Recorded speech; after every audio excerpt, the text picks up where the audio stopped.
অনেক বেদনা ভরা আমার জীবন,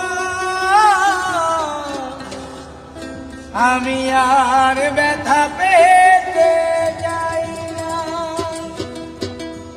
অনেক বেদনা